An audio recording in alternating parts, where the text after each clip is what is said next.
Bismillahirrahmanirrahim. Esselamu Aleyküm değerli izleyenler. Rehber Gündem programıyla bu haftada karşınızdayız. Yine gündemin öne çıkan sıcak başlıklarını, çok tartışılan konuları konuşacağız, değerlendireceğiz.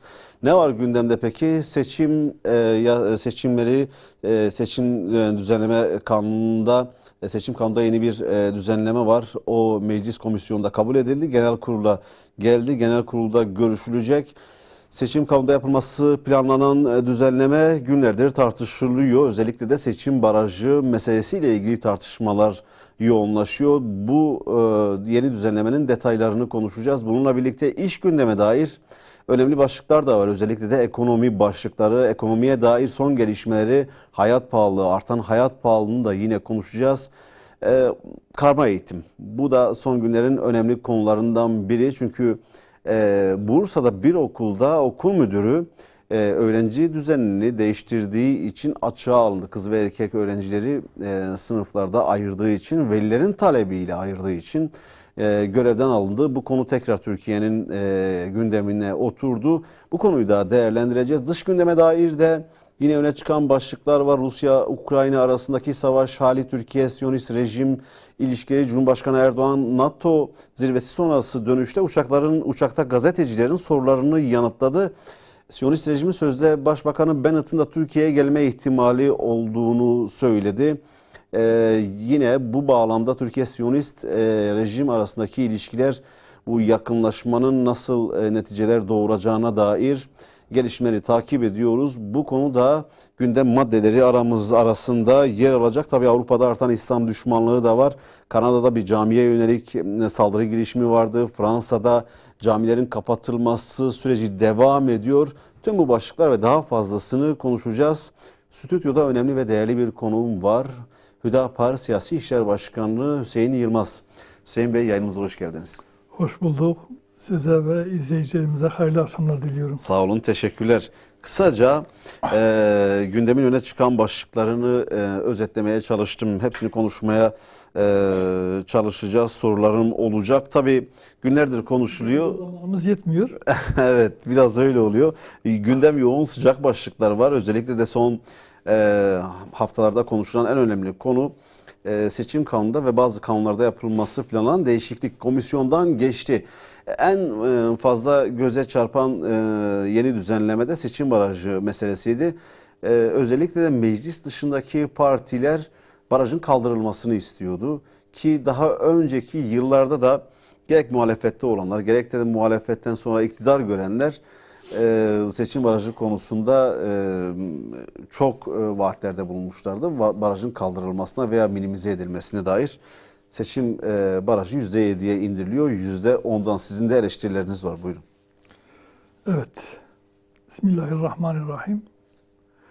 Şimdi bu son 1-2 yıldır Türkiye gündemi sürekli seçimle, yani gündemin illa bir maddesi seçim oluyor. Bundan birkaç ay önce erken seçim olacak mı, olmayacak mı? Onun tartışması vardı. İşte baraj sürekli gündemde olan bir konu. Çünkü adaletsiz bir sistem, bu baraj sorunu, parlamenter sistemin güçlü iktidar ortaya çıksın diye, yönetimde güçlü bir yönetim olursun diye, istikrar elde edilsin diye konan bir maddeydi. Şu an başkanlık sisteminde gereksiz bir madde olduğu için daha sık eleştiri geldi bu noktada. Zaten hükümetin şu an vermiş olduğu bu %7'ye indirmeyle ilgili gerekçede açıklarken işte yönetimde istikrar başkanlık sistemiyle zaten sağlanmıştır. O açıdan %10'da ısrar etmeye gerek yoktu, %7 olsun. Yani bir tık aşağı indiriyor. Şimdi başkanlık sisteminde hiç gerek yok. Yani sıfır olması gereken bir baraj, olmaması gereken bir baraj.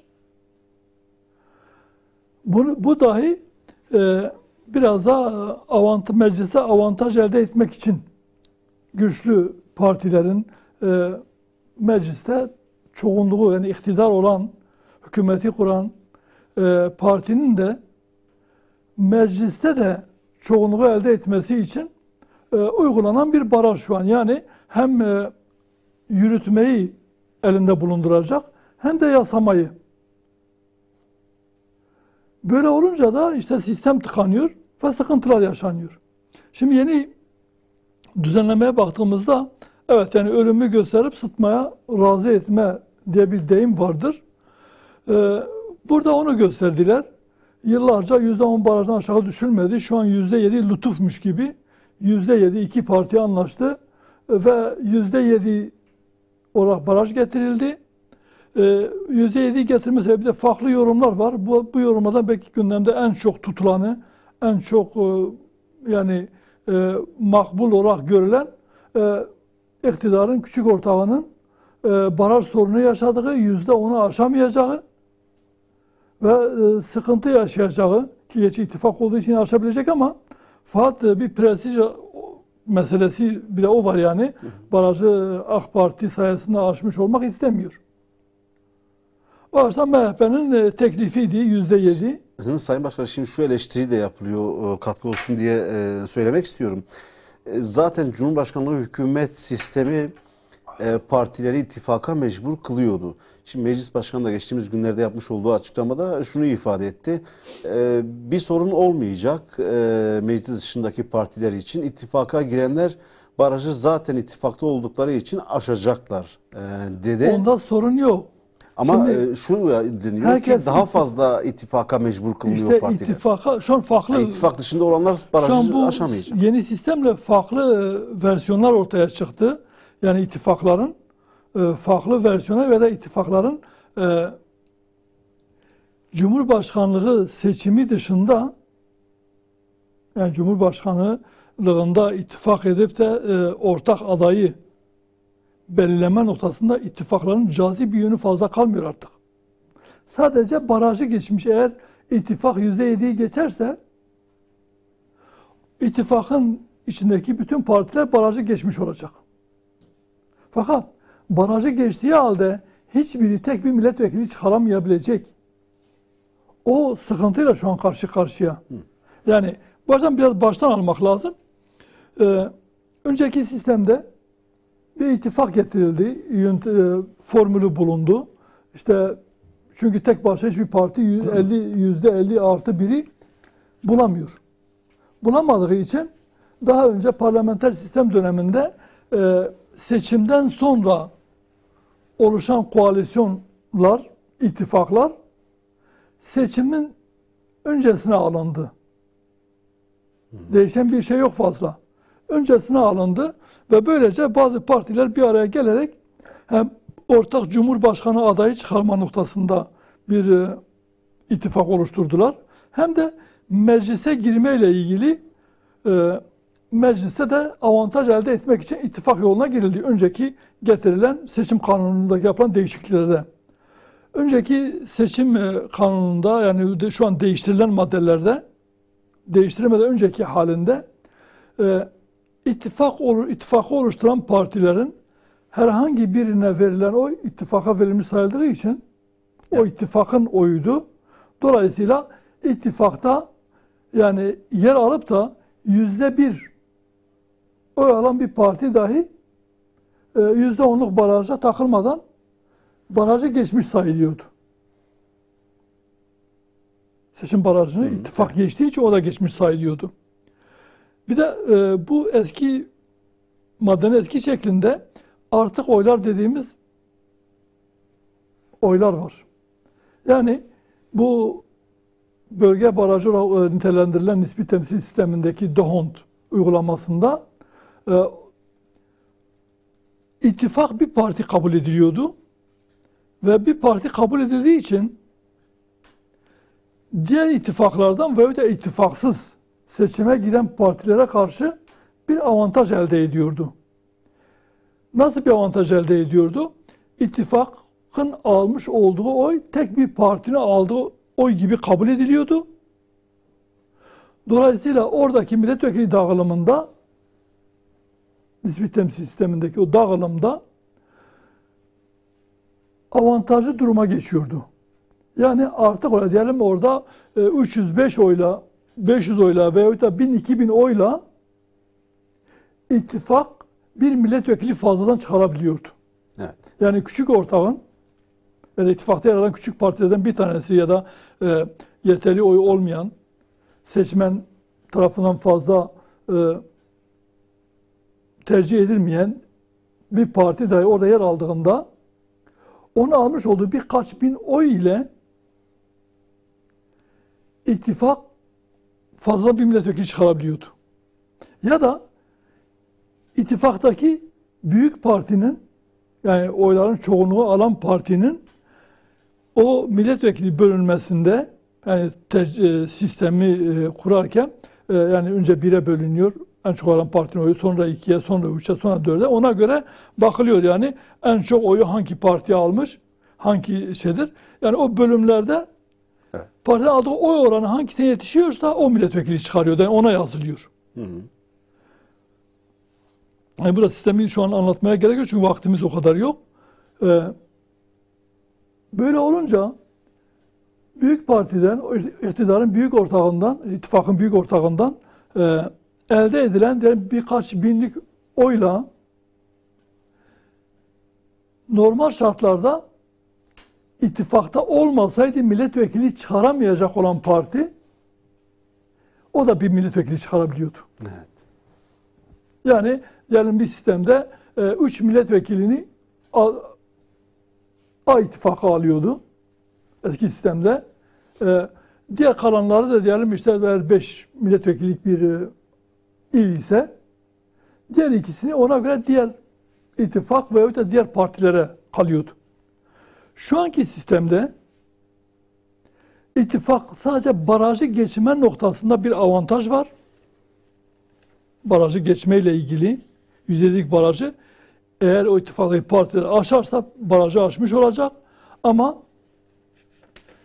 ittifakta yer alan büyük parti yani her parti kendi oyunu bu D'Hondt sistemindeki temsil o dağılımında her parti kendi oyuna göre milletvekili dağılımından faydalanacak. Yani ittifakın aldığı oy esas alınmayacak. İttifaktaki partiler ve ittifakta olmayan partilerin tek tek aldıkları oylar esas alınıyor. Böyle olduğunda ittifak içinde yer alan artık oydan ittifak partileri faydalanamayacak. Yani bu dağılımda işte diyelim ittifakın küçük ortaklarından büyük ortaklarına fazladan 5-10 milletvekili gidebilecekken o artık oylarla şu an o gidemeyecek. Ya da diğer ortak büyük ortağın ittifakta büyük ortağın fazladan artık oyundan da fazla kalan oyundan istifade edemeyecek. Yani onunla milletvekilliği kazanabilme o yapılan bölümde o rakama ulaşmadığı için belki ittifakta yer almayan diğer bir parti onu kazanabilecek. Yani bu açıdan belki partiler açısından daha adil oldu. İttifakta yer almayan partiler noktasında daha adil oldu. Yani bu açıdan daha bir uygulama. Çünkü herkesi ittifak içerisinde yani bir yere zorlama parti logosuyla girme noktasındaki o şey kaldırıldı. Fakat bu sefer ikinci bir sorun çıktı ortaya. Ne o?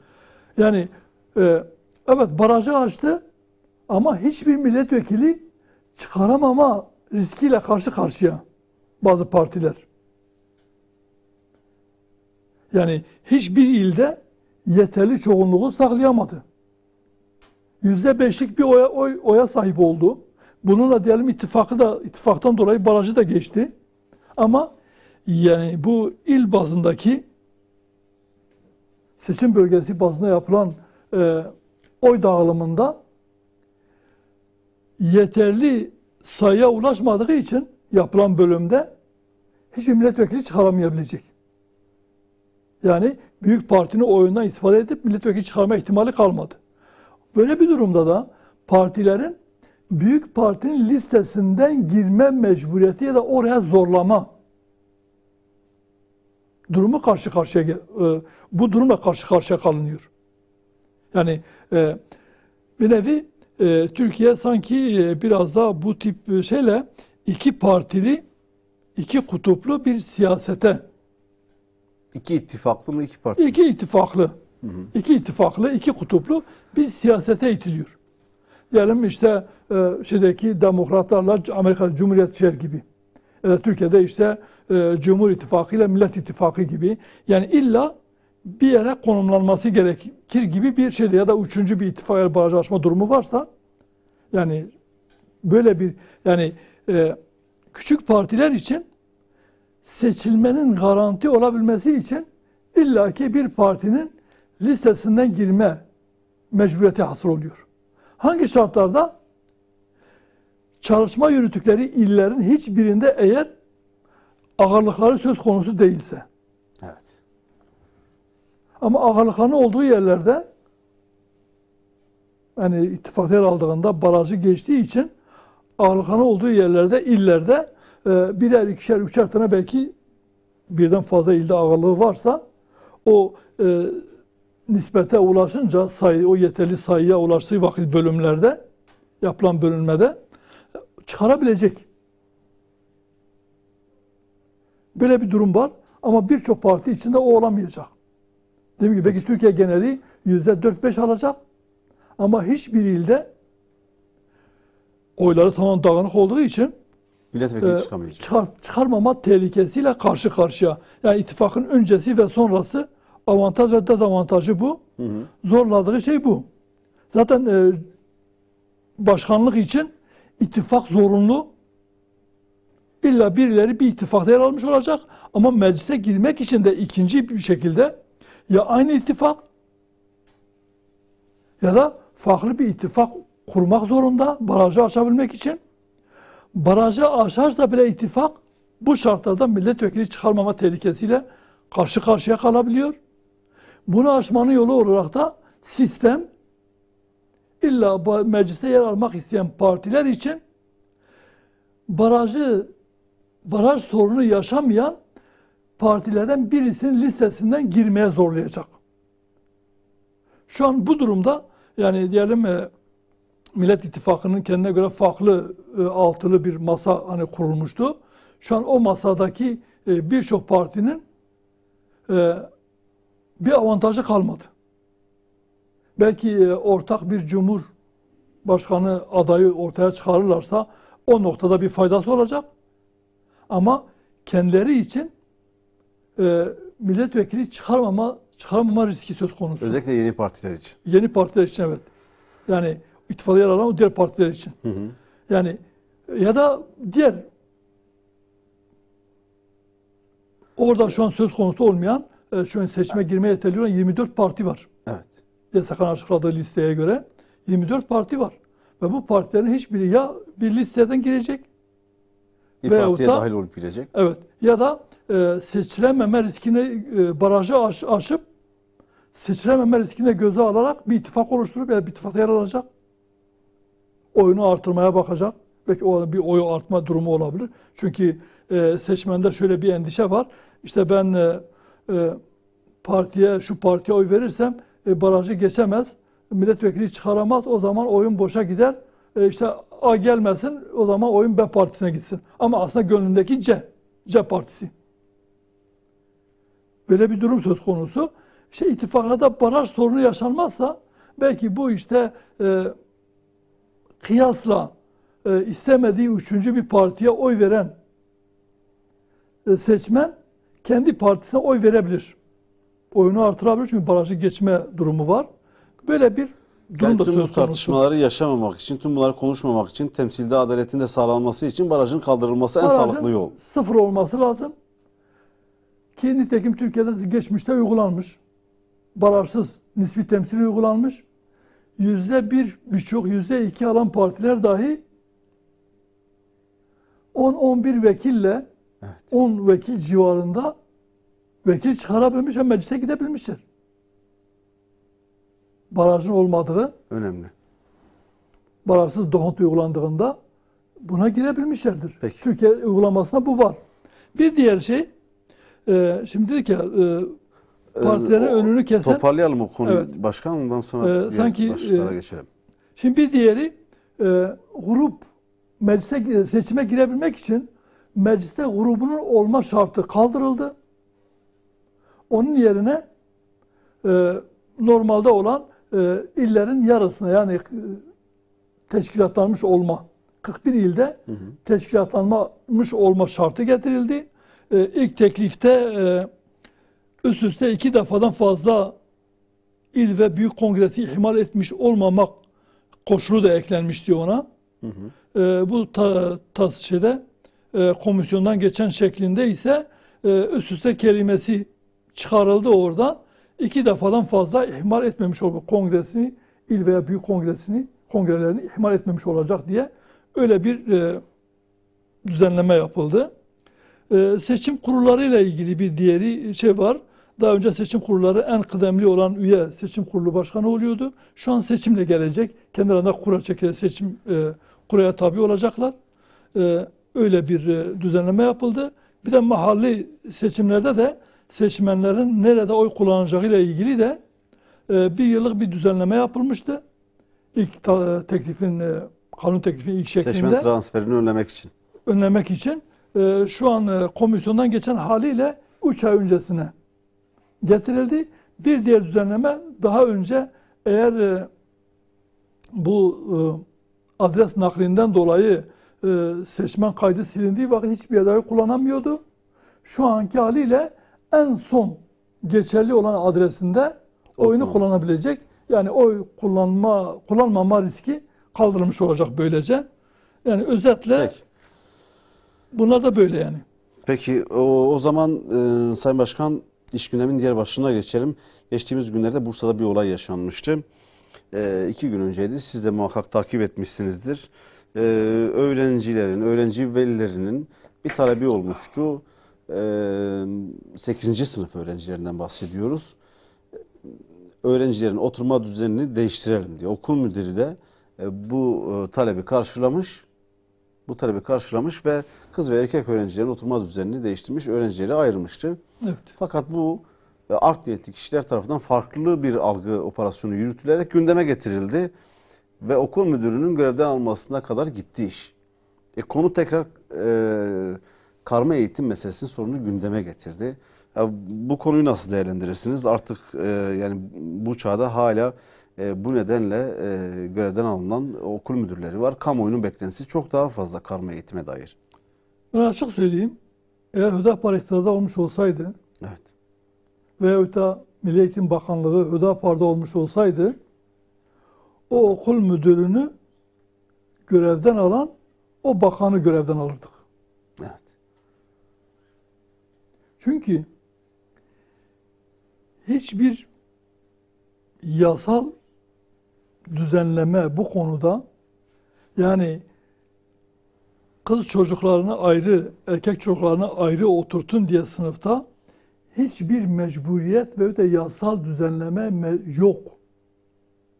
Yani okul müdürünün görevden alınmasına neden olacak hiçbir şey yok. Öyle bir zorunluluk yok. Şimdi yani evet, karma eğitim var. Sınıflar karma olacak. Bununla ilgili düzenleme var. Ama sınıf içerisinde, sınıf düzeninde kimin nereye, nasıl oturtulacağını okuldaki, o okulun kendi içini ilgilendirir veya da o sınıfa giren öğretmenin inisiyatifinde kalan bir durumdur yani. Bununla ilgili şey yok. Ve biz hepimiz, belki siz de, bizden öncekiler de, yani hepimiz karma eğitimde okuduk. Ama daha önceleri karma eğitimin dışında kız okulları vardı, erkek okulları vardı, kız liseleri vardı, erkek liseleri vardı. Evet. Yani Türkiye'nin geçmişinde olan uygulamadır bunlar. Kız okulları, erkek okulları ayrı ayrı olmuş. Buna rağmen son dönemlerde özellikle 28 Şubat dönemiyle hortlayan ve farklı bir fobik yaklaşım diyelim yani. Müslümanlara karşı, dindarlara karşı, dindar ailelere karşı tam böyle bir fobya halinde bir saldırı var. Bu da eğer bir Müslüman aile, dindar bir aile seküler kafa yapısındaki yıllardır belki eğitime tasallut etmiş, eğitimin müfredatlarını hazırlamış veya da Türkiye'nin ülkenin yönetiminde yıllarca tek parti zihniyeti olarak yönetmiş ve onun vermiş olduğu bir avantaj, devletin sahibi konumuna kendini oturtup, dindarları ise bu ülkenin marabaları, bu ülkenin güdülmesi gereken koyunları kendine çoban gibi görenler, onlar buna tahammül edemiyor. İstiyorlar ki sadece onların dedikleri olsun. Onların yaşam tarzı her yere girsin. Yani kendilerinin yaşam tarzını topluma dayatıyorlar. Hüdapar'ın bu noktadaki duruşu açıktır. Hüdapar diyor ki hiç kimse, bu ülkede yaşayan hiç kimse, devlet dahi bir diğerine yaşam tarzı dayatmasın. Evet. Nasıl yaşayacağına, nasıl giyineceğine, nasıl eğitim görmek istediğine devlet karışmamalı. Devletin kurumlarına sızmış ya da yer etmiş laik seküler kafalar da karışmasın. O zihniyet de buna karışmasın. Hüdapar şunu söylüyor. Diyor ki karma eğitim bir tabu olmaktan çıkarılsın, zorunlu olmaktan çıkarılsın. Bu konu ailelerin tercihine bırakılsın. Veliler ben çocuğumu kız erkek ayrımı olan ya da ayrı sınıflarda okutmak istiyorum, ayrı okulda okutmak istiyorum diye dilekçe verdiğinde okul yönetimleri buna uygun davranmak zorunda. Karma eğitim görmek için yine karma eğitimine devam etsin. Karma sınıflar da olsun o okulda. Evet. Kimseye dayatmıyoruz düşüncemizi. Yani bir kız çocuğunun babası illa ben kızımı bir erkeğin yanına oturtacağım. Ergenlik dönemindeki kız çocuğum işte bunalıma girmesin. Bunu diyene duyduk yani. Dolayısıyla duygularını orada yaşasın. Kızı erkekli iç içe otursunlar diye söylüyorsa bu velinin bileceği iştir. Evet. İlla niye bunu yapıyorsun demeyiz. Ama bize karışılmasın. Bizim çocuklarımıza karışılmasın. Dindarların çocuklarına karışılmasın.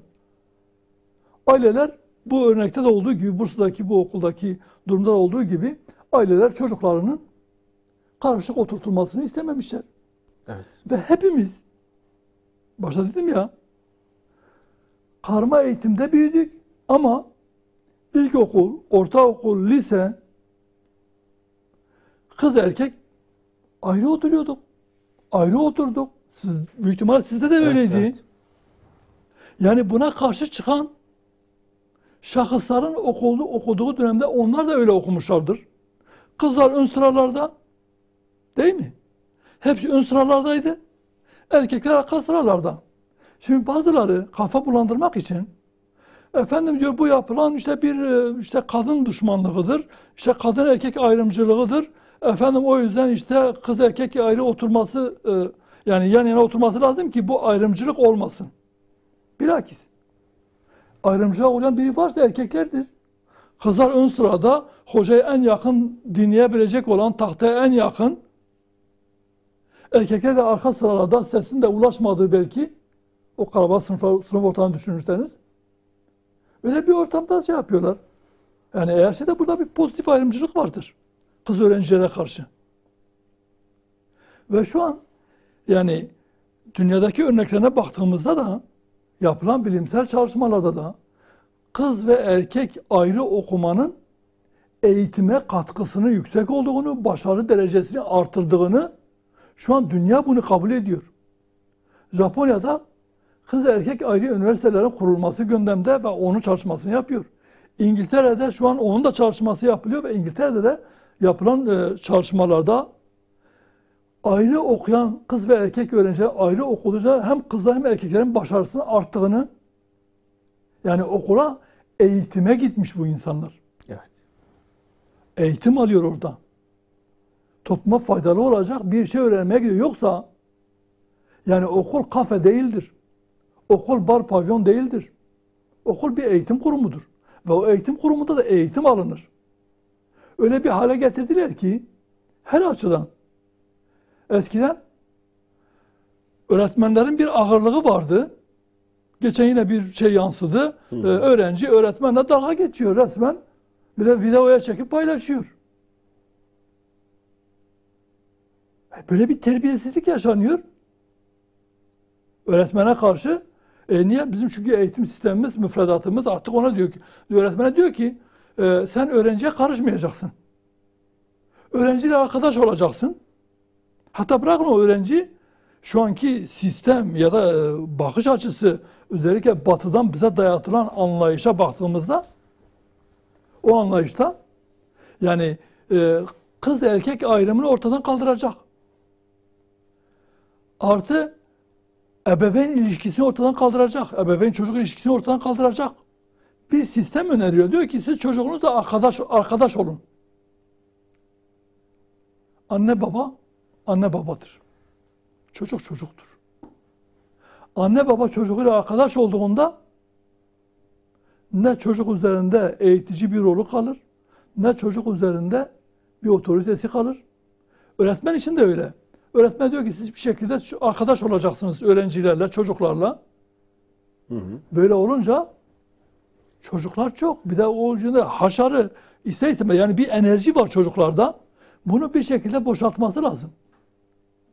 O yüzden bakıyorsunuz ki okulda ne disiplin kalmış, ne eğitim kalmış, hiçbir şey yok. Ve Türkiye işte bu yapılan uluslararası ölçümlerde eğitim kalitesiyle ilgili ya da giriş sınavlarda en diplerde, çakmış durumda.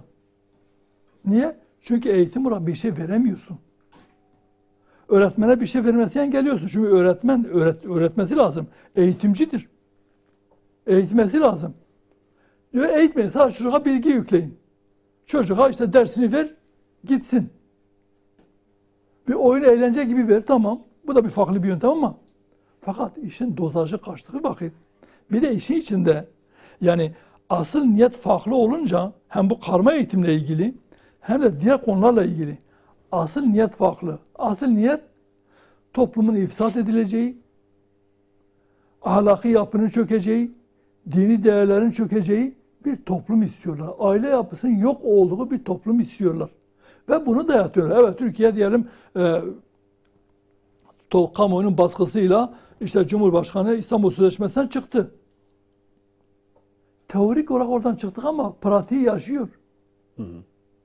Şu an İstanbul Sözleşmesi ile dayatılan toplumsal cinsiyet eşitliği projesi var.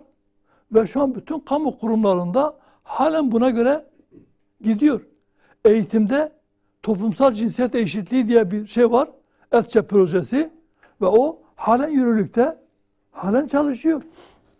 Yani bu kafa yapısına göre eğer şey yaparsak, teslim olursak, şu an işte bu müdürü görevden almayla bir nevi onlara yem etti ve onunla şey yaptılar. Haksız bir uygulama. Çünkü yönetmelikte öyle bir şey yok. Öğrenci velileri dilekçesini vermiş. Evet. Ve öğretmen de sınıfı ayırmamış. Sadece karışık oturmayı yıllardır bizim 10 yıllardır belki Türkiye'deki uygulamayı yapmış. Ama bunu tek suçu bunu yazılı hale getirmiş. Yazılı hale de getirse yönetmeliklerde, yasada böyle bir şey yok. Bunun olmayacağına, böyle bir uygulama yapılmayacağına, bunun laikliğe aykırı olduğuna dair hiçbir şey yok. Birileri onu öyle çıkıyor. Laikliğe aykırı uygulama yapıyor diyor. Ve oradan bir bakıyorsunuz ki bu toplumsal cinsiyet eşitliği projesine kaldırılan İstanbul Sözleşmesi'nin ruhunu yaşatmaya çalışıyorlar. Ve birçok okulda da bunu da gördük. Efendim kız erkek ayrımı olmaz. İşte ortak tuvalete gitsinler. Ortak tuvalet kurdular. Cinsiyetsiz tuvalet. Şu an yine eğitim kitaplarında okurken yine görüyoruz onu. İşte cinsiyetsiz bir eğitim vermeye çalışıyor. Ne yapıyor? İşte erkekleri kız gibi, kızları erkek gibi giyindiriyor. Ya da hepsi aynı kıyafeti giyiyor. Aynı tip giyinme, aynı tip davranış. Hepsi o bekleniyor. Erkek çocuğa bebek, kız bebek oyuncak, kız bebek veriliyor. Kıza da işte kamyon veriliyor. Ya da işte bir bakıyorsunuz yani her şeyle TV'lerine tutun dizilere kadar, diğer şeylere kadar bir bakıyorsunuz ki orada ya da haberlerde işte diyor erkek işi demedi diyor, şu işe girdi, madende çalıştı. Ya maden kadına göre değil arkadaşım ya. Niye eziyet ediyorsunuz buna? Evet. İşte diyor kamyoncu oldu. Kamyoncu kadına göre değil, zor iştir, zor meslektir. Yani kadının yapısı, evet yani insan olarak kadın erkek eşittir. Ama biyolojik olarak eşit değildir. Psikolojik olarak farklı duygulara sahiptirler. Yani onu bir nevi kimyasıyla, toplumun kimyasıyla, insanların kimyasıyla oynanıyor ve öyle bir hale getiriyor ki toplumu. Ve bunu yaparken de böyle sanki çok makul talepte bulunuyormuş gibi diğer tarafı suçlayarak bunu yapıyor. Siz kadına düşmansınız, o yüzden bunu yapıyorsunuz. Siz ayrımcılık yapıyorsunuz, bunu kadın erkek farklıdır. Bu ayrımcılık değildir. Evet. Her şeyle farklıdır. Ama insan olarak Adem'le Havva'dan gelmiş ve hepsi insandır. Hepsi eşittir. Her birinin kendine göre güçlü ve zayıf yanları vardır. Erkeğin güçlü yanları farklıdır. Kadının güçlü yanları farklıdır. Kadının topluma katkısı farklıdır. Erkeğin topluma katkısı farklıdır. Aileye katkıları farklıdır. Bunu kaldırdığınızda işte böyle ucube bir şey ortaya çıkar ve bu da en belki korunması ya da şey olması gereken bir ailedir. Diğeri eğitim kurumlarıdır. Evet. O yüzden bu yanlıştan dönülmesi lazım. Mutlaka dönülmesi gerekiyor. Yoksa 3-5 kişi bu noktada 3-5 seküler kafa işte burada hükürdü diye, işte bunu manşet yaptı diye eğer böyle eğitimcileri onlara yedirirlerse teslim olacaklar ve toplumun belki çöküşüne zemini hazırlayacaklar. Peki Sayın Başkan, o zaman gündemin diğer başlığıyla devam edelim. Tabii kesmek istemezdim ama süreyi de tasarruflu kullanmak istiyorum. Programın başında dediğiniz başlıkları yetiştirmekte güçlük çekiyoruz. Evet. Ben de yetiştirmek için gayret edeyim. İzahat gereken konular bunlar, evet, maalesef. Evet ve bu önemli, gerçekten önemli bir konuydu. Ben de hiç bölmek istemem orada. Tabii gündemin bir diğer önemli konusu var. Geçtiğimiz haftalarda işte gösteri, yürüyüş, kitlesel basın açıklamaları, bu gibi durumlarda polisin müdahalesi oldukça tartışıldı. Polis şiddeti oldukça tartışıldı. Şimdi tabii insanlar şunu merak ediyor. Yani gösteri ve yürüyüşte, basın açıklamasında vatandaşın hakkı ne? Şimdi diyor ki valilik, izinsiz basın açıklaması, izinsiz yürüyüş, gösteri. Dolayısıyla polis müdahalesi bu nedenle oluyor diye. Şimdi polisin gösterilere, yürüyüşlere ve basın açıklamasındaki müdahalelerinin kapsamı ne kadar? Vatandaş hukuku burada nasıl işlemesi lazım? Şimdi bu noktada basın açıklaması yapmak, yürüyüş yapmak, toplantı tertiplemek anayasal bir haktır. Evet. Anayasayla tanınmış olan bir haktır. Ve bunun için önceden de hiç kimseden izin almasına gerek yok. Yani konusu suç teşkil etmiyorsa, yani suça teşvik edici bir şey yoksa eğer, polisin de buna müdahale etme, efendim ben işte seni konuşturtmam, seni yürütmem ya da sana işte şu konuda basın açıklaması yaptırtmam gibi bir durumu söz konusu olamaz. Bu konuda yasa, mevzuat ortada. Anayasal bir haktır. Hatta anayasa şu an Türkiye uluslararası sözleşmeleri kabul ettiği için yani uluslararası sözleşmelerde de tanınan bir haktır. Yasa ile bu bazı durumlarda sınırlanabiliyor. Bazı kurullar var, il ve illerde kurullar bir araya gelir ve de bakanlık bu noktada olağanüstü mesela hal dönemlerinde kısıtlanabiliyor. Yine belli bazı süreyle şu an kısıtlama getirebiliyor. Şu tarihler arasında işte kurulun almış olduğu karar gereğince toplantı, gösteri, yürüyüşü yasaktır diye önceden ilan ediliyor. Bu da yasal zemin olsa da ama hukuki noktada, hukuki olma noktasında sıkıntılı bir düzenlemedir. Evet. Çünkü anayasada tanınan bir hakkı siz bir kurulun, ildeki bir kurulun oradaki işte güvenlik birimlerinin ve İl Hafızı Saha Kurumu bir araya gelerek yapmış olduğu valinin veya birkaç kurumun başındaki kişinin kararıyla anayasal bir hakkı engelliyorsunuz. Hadi yürüyüş yapıldı diyelim ya da bu konuda birileri herhangi bir yasaklama yok, bir şey yok. Çıktı açıklama yapacak. Açıklama için herhangi bir yer mevkana ihtiyaç yok. Fakat mitingler için illerde valilik ve belediyeler genelde belli miting alanları için yer tahsis ediyorlar. Oraya miting yapmak için gidip bildirimde bulunmanız gerekiyor. Evet. O noktada, o alanlarda. O alan dışında eğer bir şey bir yerde yapılacaksa bu konuda gidip yetkililerden izin alınması gerekiyor mitinglerle ilgili. Yürüyüş yapılacaksa yürüyüşlerle ilgili de belli güzergahlar tespit ediliyor. Her ilde o konuda belediye ile valiliğin ortak o kurulunu oluşturmuş olduğu bir güzergah vardır. Şuradan şuraya kadar diyelim bir şey protesto amaçlı ya da benzer destek, bir şey destek ya da bir şeye protesto amaçlı yürüyüş yapabilirsiniz diye alan belirlenmiş. O alan dışında da siz basın açıklaması yapabilirsiniz, yürüyüş yapabilirsiniz. Ne şartlarda? Ta ki polis gelip bu izinsiz bir gösteridir, izinsiz bir yürüyüştür ya da konusu suç teşkil ediyordur, yasa dışıdır Evet. deyip megafonla bütün toplumun duyacağı, oradaki kalabalığın duyacağı şekilde anons etmesi lazım. Ondan sonra o kalabalığa dağılın uyarısı yapması lazım. Kalabalık dağılmazsa o durumda zor kullanarak direnen, dağılmamakta direnen, mukavemet edenleri zor kullanarak o alandan uzaklaştırma ve o şeyi dağıtma Yetkisi var. yetkisi var. Yani polis vazife ve salahiyeti kanunundaki yetkisi var. Ama aynı zamanda toplantı, gösteri ve yürüyüşleri yasası kanunu var. Hepsinin şeyi ayrı ayrı düzenlenmiş. Burada gördüğümüz son dönemlerde polisin yetkisini kötüye kullandığı, aşırı güç kullandığı, zorlamada bulunduğu. Yani zor kullanmadaki bu yetkisini dışına taştığını görüyoruz. Yani bir toplantı yapıldı, bir gösteri yapıldı, dağılın dediniz, uyarı yaptınız, vatandaş dağıldı.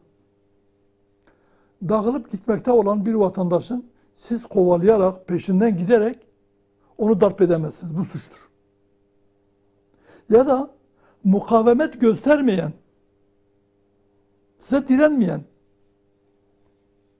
Evet. kişiyi de darp edemezsiniz. Yapacağınız şey onu o alandan uzaklaştırmaktır. İtekleyerek, yani minimum zor kullanarak o alandan çıkarmak zorundasınız. Dağılın dedim, dağılmadınız. Siz misiniz dağılmayan deyip dalamaz. Son dönemde bu görüntüler çok Girişemez çıkıyor. kimseye. Kafa, kol, bacak kıramaz. Yani bu yoktur. Bu suçtur. Ve bu noktada yetkisini aşmıştır.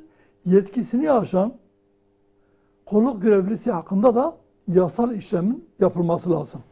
Ama maalesef dediğim gibi son dönemde bu noktada çok fazla şikayet var. Ve yapılan bu noktada ciddi soruşturmalar yapılmadığı için de yapanın yanına kar kalıyor. Vatandaş da yediği dayakla yetinmek zorunda kalıyor. Dayak yese neyse bazı durumlarda diyelim yani aşırı ya da silah kullanma duruma dahi gidebiliyor. Bundan birkaç yıl önceki Diyarbakır Nevrozundan birinde Evet. Nevruz'a alana girmek isteyen bir vatandaş üstü çıplak, hiçbir şey üzerinde silah olmadığı belli. Elinde bir su şişesi var, plastik bir su şişesi var. Kaçıyor. Kaçtığı için silahla vuruldu. Ve görevli polis bu noktada ceza almadı. Yasal çerçevede müdahalede bulunmuştu denip kapatıldı dosya. Bu da yani hukukla izah edilemeyecek olan bir durum. Yani ben kendi kolluk görevimi, polisimi koruyacağım diye vatandaşın canını, malını tehlikeye sokmak gibi bir durum yoktur. Çünkü işin başına dönmek lazım. Devletin felsefesine gelmek lazım. Güvenlik güçlerinin kuruluş amacına gelmek lazım. İşin felsefesine indiğinde güvenlik güçleri vatandaşın canını, malını, ırzını, namusunu korumak için vardır. Vatandaşa gözdağı vermek için değil, vatandaşı bir ideoloji doğrultusunda ya da bir düşünce doğrultusunda ya da ne bileyim bir talimat doğrultusunda bir hizaya koymak için değildir. Düşünce ve fikir hürriyeti vardır. Ve düşüncesini, suç oluşturmadığı müddetçe, daha doğrusu suç oluştursa bile yani şiddete teşvik etmediği müddetçe uluslararası sözleşmelerden gelen bir şey ve İnsan Hakları Mahkemesi'nin verdiği kararlardan yola çıkıldığında yani şiddete teşvik olmadıktan sonra ve sonrasında şiddet olayı da olmamışsa siz şiddet kullanamazsınız. Polis olarak şiddet ve zor kullanamaz, kafa kol kıramaz, yaramaz. Peki. Bu noktada bu konu çok net, yani net, açık ve nettir. Dolayısıyla bu tip hukuk dışına çıkan görevli kim olursa olsun ciddi soruşturmadan geçirmesi lazım. Bir de şöyle bir şey var. Yani şimdi söylerken aklıma geldi. Bu yeni değil. Devlet içindeki bazı kesimler özellikle toplumda kaos, kargaşa oluşturmak için bazen kolluk içerisindeki insanları kullanıyor. Kolluk içerisinde o insanları hukuk dışına iterek toplumda bir nefret ve tepki oluşmasını sağlıyor. Evet. Kamplaşmasını kamplaştırıyor toplumu. O noktada bilerek yapılan bir şey var. Buna da dikkat edilmesi lazım. Bizim kendi mesela Mustafa Der döneminde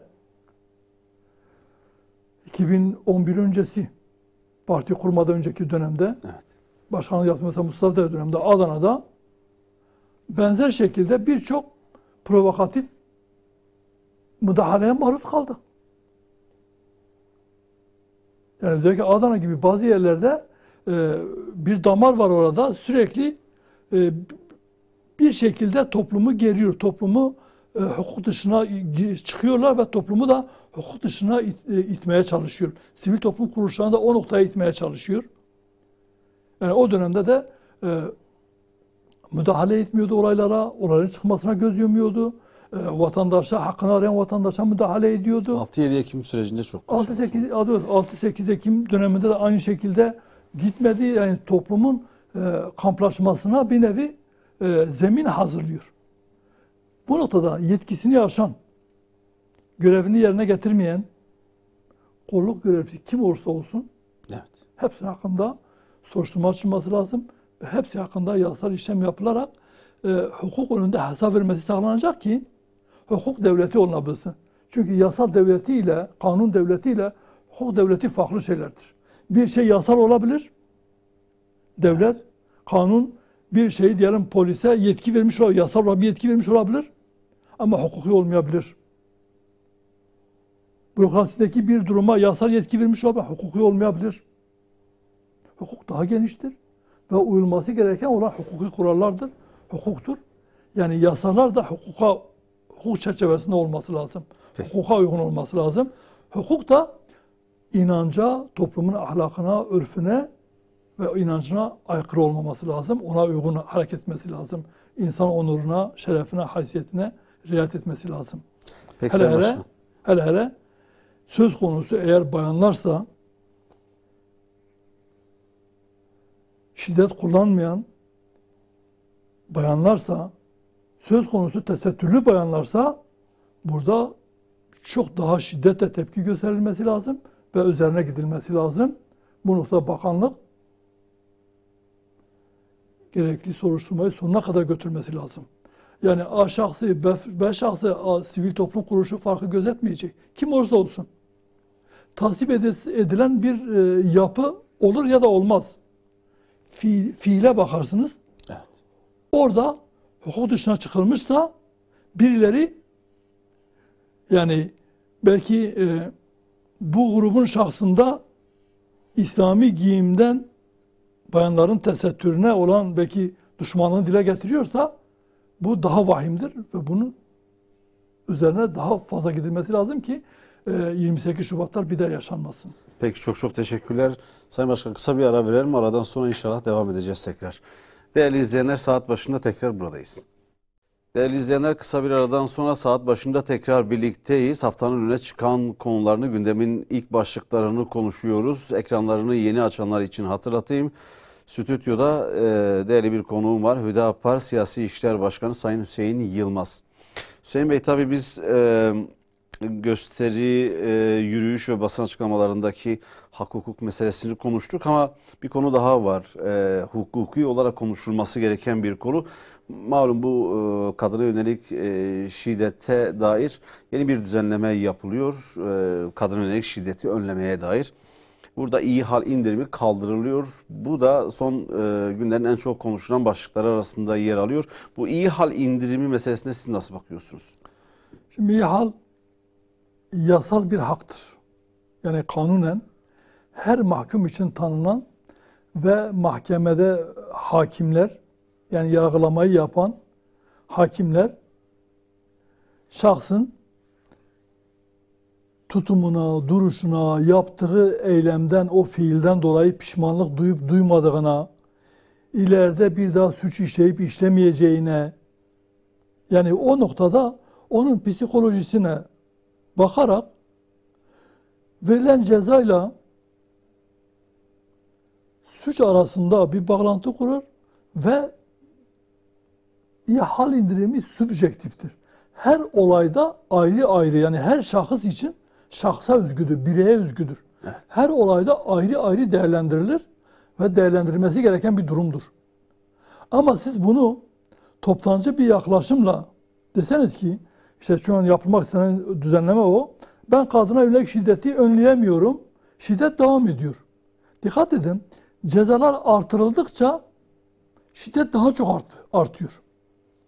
Yani ceza miktarını artırarak siz suçları önleyemezsiniz. O zemini ortadan kaldırmak lazım. O zemini ortadan kaldırmayınca şu an yeni bir düzenleme, efendim işte bu kamuoyunda çok konuşuldu. İşte diyor bir kravat takıp takım elbise ve bir kravat taktı diye indirim yapıldı. Hiçbir hakim kravat taktı diye, takım elbise giydi diye kimseye iyi hal indirimi yapmaz. Evet. Sırf bundan dolayı yapmaz. Kravat giymeyene de yapıyor. Takım elbise giymeyene de yapıyor. Ama böyle bir sembolize ettiler bunu, karikatürize ettiler. Ve şu an işte bakanlıklar bakan da ve diğer şu an kanuni düzenleme yapan ve birçok konuşanlar diyor, efendim artık diyor kravat diyor, takım elbise kravat indirim nedeni olmayacak.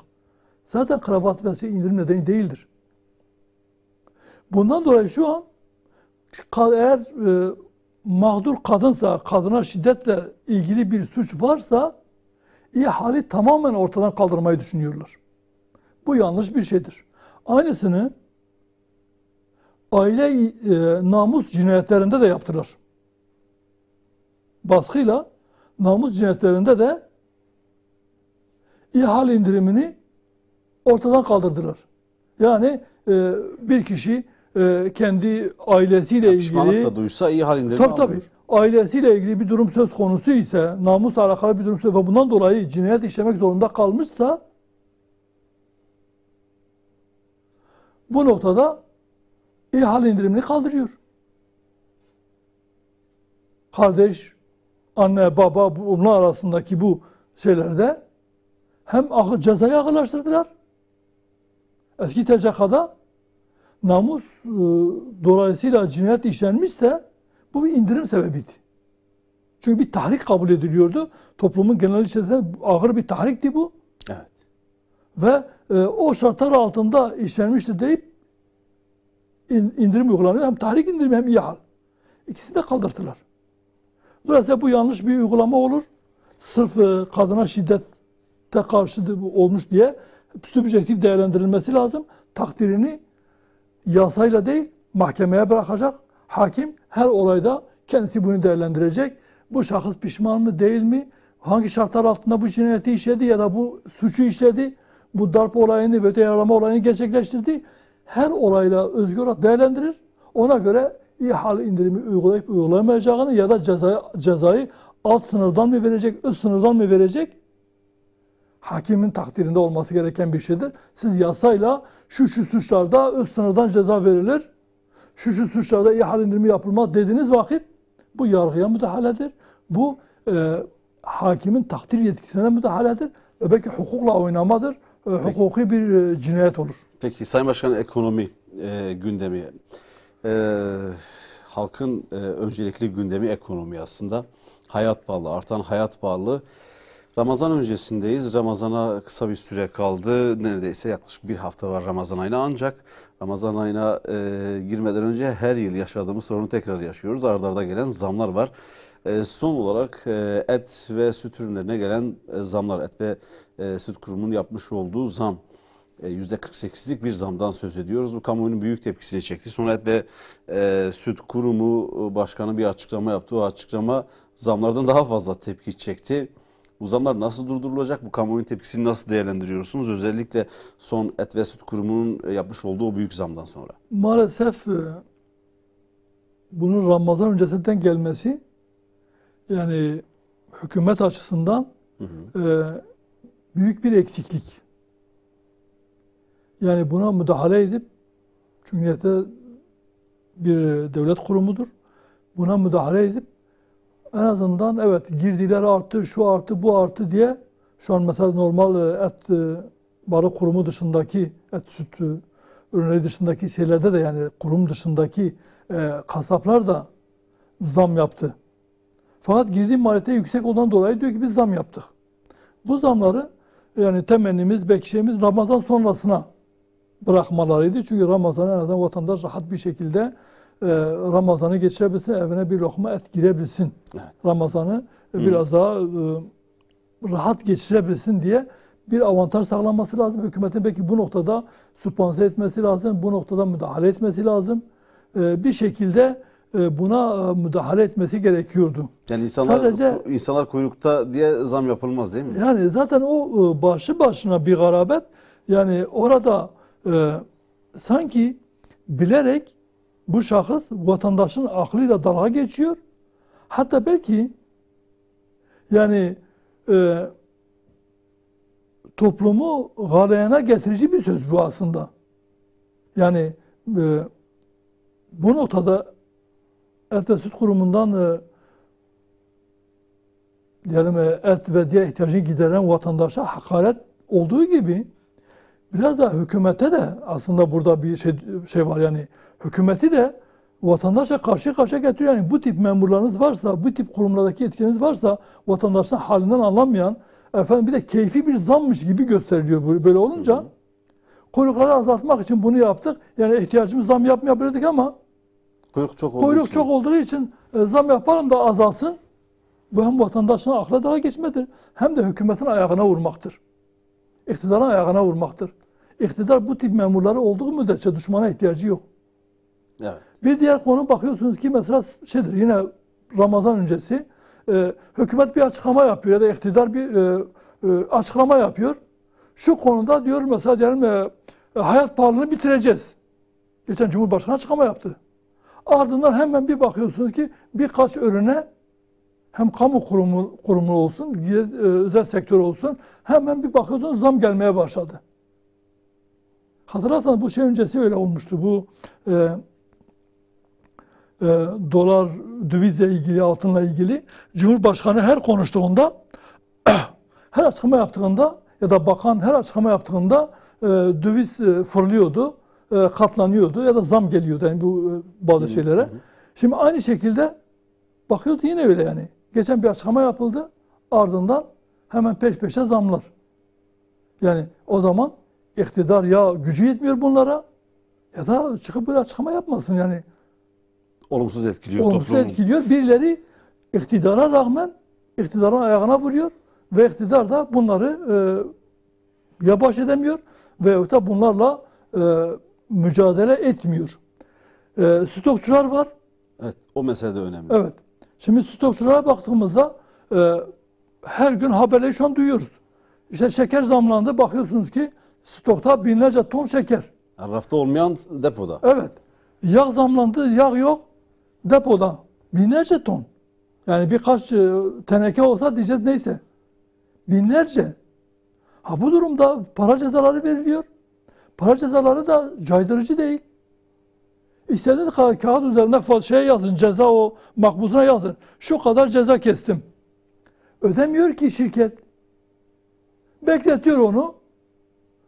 Üzerinden zaman geçiyor. Sonra bir af çıkınca vergi ve benzeri işte aflar çıktığı vakit şirketlere yönelik bakın o dönemde onu da aradan çıkartıyor, ödemiyor. Yani hükümet ilk işte mesela ben gıdada işte indirdi %8'den %1'e indirdi KDV'yi. Bu ne vatandaşın cebine yansıdı? Normalde vatandaşın %7'lik orada bir indirim olması lazımken vatandaş rahatlayacaktı. Vatandaşa yansımadı bu. Hükümet de kendi alacağından vazgeçti. Vergi olarak hükümetin de cebine girmedi. Yani bütçeye girmedi bu. Hazineye bir gelir de kaydedilmedi. Nereye gitti bu? Bu büyük marketlerin ya da satıcıların cebine girdi. Etiket aynı. Sadece orada KDV oranı %1. Ama %8 iken satılık fiyat da aynı. Değişen bir şey yok. O yüzden ciddi manada bir mücadele olması lazım. Benim düşüncem stokçuluğa karşı ciddi önlemler alınması lazım. Hatta önceden ilan edilecek. Bunun yasal altyapısı oluşturulması lazım. Stok yapılan mal ele geçirildiği vakit kamulaştırılır. Devletin ona el koyması lazım. Bu sosyal dayanışma, yardımlaşma vakıfları veyahut da vatandaşa yine sivil toplum kuruluşları var, yardım kuruluşları var. Bunlar eliyle stokta ele geçen mal fakir fukaraya dağıtılır diye bir düzenleme yapılsın. Ve bakalım stokçuluk kalacak mı? Tek bir kalem mal stok yapılabilecek mi? Evet. Adam stokta zaten onun cezasını veriyor, ödemiyor o cezayı da, cezasını alıyor ve istediği fiyattan satıyor. Yani stokçulukla ciddi mücadele olması lazım. Zamlarla yine hareket ve bu zincir marketlere düzenleme getirilmesi lazım. Çünkü tekel oluşturulmuş ve bu konuda vatandaş da bilinçli olması lazım. Vatandaşın da yani 1 lirası fazla olsun ama kendi mahallenizin bakkalından alışveriş yapın. Bizim düşüncemiz o. Bizim çağrımız o. Yerli esnaftan alışverişinizi yapın. Mecbur kalmadıkça zincir marketlere gitmeyin. Ama yerli esnaf da bu noktada elini vicdanına koysun. Kendisini tercih edene fahiş fiyatta mal vermek gibi bir uyanıklığa da girmemesi lazım. Peki Sayın Başkan, tabii ekonomiye dair çok başlığımız var. Süremin de sonuna doğru geliyorum. Bir 7-8 dakikalık sürem kalmış ama dış gündeme geçmek istiyorum biraz da. Orada da Filistin meselesi, Türkiye-Siyonist rejim ilişkileri son dönemde yakınlaşma oldu. İşte Siyonist işgal rejiminin sözde Cumhurbaşkanı Türkiye'ye geldi. Törenlerle, top atışlarıyla, 21 pare top atışıyla karşılanmıştı. Cumhurbaşkanı Erdoğan NATO zirvesi sonrası uçakta dönerken gazetecilerin sorularını yanıtladı. İlişkilerle ilgili bir açıklama daha yaptı. İşgal rejiminin sözde başbakanının da ileriki günlerde Türkiye'ye geleceğini söz konusu olduğunu söyledi. Türkiye-Siyonist rejim ilişkilerini bu anlamda nasıl değerlendiriyorsunuz? O konuyu da konuşmak isterim. Şimdiye kadar hep inişli çıkışlı oldu. Özellikle AK Parti iktidarında Siyonist rejimle olan ilişkiler inişli ve çıkışlı oldu. Yani bu bazen tamamen ilişkiler kesildi. Bazen ilişkiler çok şeye geldi ama ticari ilişki hiçbir zaman kesilmedi. Onu çünkü veriler ortada. Siyasi ilişkiler kesildiği dönemde bile, diplomatik ilişkiler askıya alındığı dönemde ya da işte minimuma indirildiği dönemde bile tam hız ticari ilişki devam etmiştir. Şu an gelinen noktada da yine baktığımızda evet tekrar Cumhurbaşkanlığı çağrıldı. Siyonist rejimi Cumhurbaşkanı buraya geldi. Ve tekrar Başbakan da şu an çağırmayı düşünüyor. Ve dikkat ettiğimizde de bu Siyonist rejimin Cumhurbaşkanı Türkiye'ye geldikten sonra Türkiye'de yoğun bir diplomasi trafiği başladı. Avrupa ülkeleriyle olsun, diğer ülkelerle, Arap ülkeleriyle yoğun bir trafik yaşanıyor ve kanaatimce bütün bu ilişkileri düzenleyen ya da ona zemini hazırlayan son Siyonist rejim, Yakınlaşmadan evet, hükümet dolayı. dara girince, sıkıntıya girince Siyonist rejime yakınlaşıyor ve Siyonist rejim de Türkiye'den istediğini tavizi kopardıktan sonra, o tabi yıllar sonra bazen ortaya çıkıyor ne kopardığı, önünü açıyor. Diğer Avrupa ülkeleriyle olsun, Amerika ile olsun ya da Arap ülkeleri güdümündeki ya da ilişkide olduğu Arap ülkeleriyle ilişkileri geliştirmesine yardımcı oluyor. Ve bir hemen bakıyorsunuz ki böyle bir aralarında böyle yumuşama, bir bahar havası oluşmaya başladı. Yani Birleşik Arap Emirlikleri de bu işin içinde, zaten işin başında bir nevi Amerika'nın koçbaşı ve da İsrail'in koçbaşı durumunda, her şey onun üzerinden yani geliştiriliyor. Evet. Şimdi tabii Maalesef son noktada işte yine bir toplantı yapılacak bazı Arap ülkeleriyle ama şunu da görüyoruz, bütün toplantılar, bütün bu ilişkiler, yani normalleşme adı verilen bu ilişkilerin hepsi Filistin halkının ve Müslümanı aleyhinedir. Bize göre normalleşme nedir? Biz bu tip karşıyız. Normalleşme şudur: İslam coğrafyasında İsrail diye bir devlet yoktur. İşgalcidir, misafir olarak gelmiştir. Osmanlı döneminde geldiği toprakları işgal etmiştir. Osmanlı yıkılışından sonra İngilizlerin yardımıyla, Batı'nın yardımıyla işgal ettiği topraklarda bir işgal rejimi kurmuştur. Ve her geçen günde bunu genişletiyor, yayılıyor. Yayılması ne de duracağı da belli değildir. Dolayısıyla bu rejimin normalleşme, eğer devlet olarak normalleşme, bu onun meşruiyetini kabul etmedir, onun tanımadır. Devlet olarak tanımadır ve meşruiyet sağlamadır. Filistin halkının da orada tamamen yok olması ve haklarının gasp edilmesine giden yolu açmaktır. Bize göre normalleşme, Siyonist rejimin tanınmaması ve Filistin topraklarını, İslam topraklarını terk edip geldiği batıya gitmesidir. Evet. Normalleşme budur.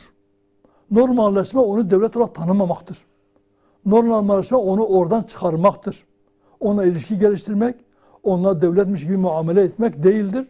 Bu noktada normalleşme kelimesine bizim yüklediğimiz mana ile şu an mevcut hükümetin veyahut da diğer Arap ülkelerinin, İslam ülkelerinin yüklediği manayı biz aynı manada kabul etmiyoruz. Bu normalleşme, bu ihanettir. Evet. Şimdi tabii Rusya-Ukrayna arasındaki savaş hali de gündemin bir diğer sıcak başlığı. Neredeyse yaklaşık işte bir aydır çatışmalar sürüyor. Rusya'nın bir işgal girişimi veya saldırıları söz konusu. En fazla evet çatışmalar sürüyor ama en fazla dikkat çeken şey tabii 4 milyona yakın Ukraynalı mülteci ülkelerini terk etmek zorunda kaldı. En fazla da Polonya'ya insanlar gitti. Avrupa ülkelerinin ikircikli tutumu burada ortaya çıktı ve hala da bu devam ediyor. Kimi Avrupa ülkeleri Ukraynalı mültecilere yer açmak için kendi ülkelerinde bulunan halihazırdaki mültecileri sınır dışı etmeye başladılar. Şimdi bu ikircikli tutum da eleştirilmeye devam ediliyor. Şimdi bütün savaşların ya da güçlerin mültecilik durumuna düşmenin içine baktığımızda yine Batı var. İslam coğrafyasındaki ve de dünyanın neresinde olsa, Afrika'da olsun, Asya'da olsun, baktığımızda bir yerde bir insan yerinde yurdunda olmuşsa, işin bir tarafında Amerika, İngiltere veyahut da Avrupa var. Bir ucunda onlar var. Rusya'nın diğer ucu da belki Rusya'dır. Veyahut da Çin'dir. Ama bu ikisi var yani. Suriye'de insana mülteci duruma düştüyse, Amerika'nın, Rusya'nın, Avrupa'nın oraya müdahalesi ve o insanları iç savaş çıkartarak o hale getirmesidir. Kendilerinin sebep olduğu, yerinden yurdundan ettiği ya da gidip oraya işgal ettiği, ekmeğine el koyduğu insanlar, açlığı Afrika ülkelerinde olduğu gibi, açlıktan insanlar doymak için Avrupa'ya gidiyor. Rızkını, boğazını sıkarak elinden ekmeğini aldığı o Afrikalıları kendi ülkesine almıyor. Gidin kendi ülkenizde açlıktan ölün diyor. Sömürdüğü insanlar bunlar. Evet. Kabul etmiyor. Mülteci olarak almıyor içeri. Gemilerini, botlarını, biniyor sandallara, botları batırıyorlar. Ve Akdeniz'e ölmelerine sebep oluyorlar. Sınırlarına kadar geleneği de sınırlarına tel örgülerle almıyorlardı. İşte her türlü şiddet ve şiddeti zor kullanarak onları kendi sınırlarının dışına itmeye çalışıyorlar. Hatta Yunanistan'ın çok kötü muameleleri de ve birçok insanın öldüğü bundan dolayı basına yansıdı. Hakeza aldıkları da genelde kullanabilecekleri çocuk. Yani zihniyle kendi zihnini ele geçirebileceği çocuk yaştaki insanları alıyorlar ve de çocukları ana babasını almıyor. Niye? Çünkü genç nüfusa ihtiyacı var. Almanya ve İtalya bunu yapıyor. Onları alıp eğitecek ve kendi ideolojileri de kendi düşünceleri doğrultusunda kendine onları bu şekilde eleman olarak istihdam edecek. Yetişkinler çünkü belli bir fikriyatı var, düşüncesi var, onları istemiyor. Ve itiraf ettiler Ukrayna ile Rusya'nın bu savaşında oradan kaçan Ukraynalıları, ama bunlar bizim insanımız, mavi gözlü, sarı saçlı insanlar, bunlar beyaz tenli, bunlar siyah değil, bunlar işte Afrikalı değil, Asyalı değil, bunlar bizim insanımız, Orta Doğulu değil deyip kapılarını açtılar. Onları misafir ettiler, işte spor salonlarını tahsis ettiler, yatak, her şey imkanları verdiler. Bu Avrupa'nın dünyaya ihraç ettiği, dünyaya pazarladığı demokrasinin, demokratlıklarının ne kadar sahte olduğunu, insan hakları söyleminin ne kadar sahte olduğunu, onların ne kadar ikiyüzlü olduğunu ortaya çıkaran bir turnusol kağıdıdır. Turnusol vazifesi görmüştür. Ukrayna meselesi. Onları dahi iş ekonomiye binince kapitalisttir, menfaatçidir. Onun da şu an faturasını, onların bakım masrafını kime fatura edeceğini şu an onu düşünüyorlar. İngiltere çok az sayıda insanı aldı. Vize vereceğim, alacağım diye ama seçiyor. Hemen hepsi, yani Polonya hariç diğerleri hepsi seçiyor. Onlar da seçiyor. Herkesi almıyor. Seçerek alıyorlar. Yani evet, kendi Avrupalı olduğu için Ukraynalılara biraz daha belki tolere ediyor, biraz daha şey gösteriyorlar. Ama kendi vatandaşlarıyla aynı muameleyi yine yapmıyorlar. Onu da bir hesap üzerine yapıyorlar. Ve dikkat edin, diyelim bizim ülkemizde, İslam coğrafyasında herhangi bir durum söz konusu olduğunda, bir müdahale olduğunda askeriyle geliyor, fiili müdahalede bulunuyor. Mesela Amerika bir fiil, mesela Suriye. Amerika girdi, Rusya girdi. Rusya orada dedi ya, Amerika girmemezlik yapmadı. Paylaşmaya başladılar. Evet. Şu an Rusya Ukrayna'ya girdi. Amerika giremiyor, Avrupa giremiyor. Savaşa giremiyor. Ne diyor, biz Ukraynalılara diyor, silah vereceğiz. Yani savaşan taraflardan birisi Rusya ise ve de Çin ise o zaman tankıyla topuyla giremiyor. İşte diyor biz Ukraynalılara silah vereceğiz. İşte ekonomik ambargo uygulayacağız Rusya'ya. Rusya'yı bundan vazgeçireceğiz. Ama bize gelince Suriye'de olduğu gibi ya da Afganistan'da olduğu gibi gidip devleti yıkıyor, yerine kendi adamını getirip diyor sen devlet artık sensin diyor. Ya da Irak'ta olduğu gibi milyonlarca insanımızı gözü kapalı bir şekilde, geçen işte ateşi bol olsun, Albright ölmüş herhalde. Evet. Şimdi açık açık diyor ki biz 500.000 çocuk öldürdük Irak'ta. Ve bunu yapmak zorundaydık diyor. Böyle cani insanlar. Müslümanın kanı ucuz. Müslümanın kanı maalesef onlar için sudan daha ucuz. Ve işgal söz konusu, menfaat söz konusuysa İslam coğrafyasına rahat kana bulayabilecekken ve mülteci duruma düştüğü insanlara da sahiplenmezken ama kendi ülkelerinde sahipleniyorlar bir yere kadar. Bu nedir? Bu şunu gösterir. İmran Khan da dediği gibi Müslümanların, Pakistan bu son İslam İşbirliği Teşkilatı'nda konuşmasında birleşik bir cephe oluşturmamız lazım. Çünkü Birleşmiş Milletler karar alıyor, uygulayan yok. Niye? Çünkü Müslümanlar bölünmüş, parçalanmış durumda. O birleşik cephe, evet, yıllarca Erbakan Hoca'nın da söylemiş olduğu, yani İslam Birleşmiş Milletleri gibi ya da işte ortak gücü gibi, İslam NATO'su gibi bir güç oluşturması lazım. Avrupa Birliği ticari olarak ortaya çıktı. Evet. Ekonomik işbirliğinden başladı. Şu an askeri bir işbirliğine doğru gidiyor. Stratejik pusulasını yayınlamakla oraya doğru gidiyor. Askeri bir NATO'ya bağımlı olmamak için kendi askeri ordusunu şu an ortak orduyu kurmaya çalışıyor. Müslümanlar halen ekonomik işbirliğini sağlayamamış, ticari işbirliğini sağlayamamış, halen siyasi birliğini sağlayamamış, askeri birliğini sağlayamamış. Bunu yapamazlarsa, bunu yapanların karşısında her zaman ezilmeye ve kaybetmeye mahkumdurlar. Maalesef. O açıdan bu fikirleri desteklemek, İmrahan'ın fikri değerlidir. Bunun Türkiye'nin, İran'ın ve diğer İslam ülkelerinin ciddiyetle üzerine durması ve desteklemesi gerekiyor. Evet. Bunun bir altyapısını oluşturması lazım. Peki Sayın Başkan, çok teşekkür ediyorum. Rejide beni uyarıyor, yoksa kesmezdim sizi. Davetimizi kırmadınız, kabul ettiniz, zahmet buyurdunuz, buralara kadar geldiniz. Tekrar teşekkürlerimi sunuyorum. Teşekkür ederiz bu fırsatı verdiğiniz için. Sağ olun.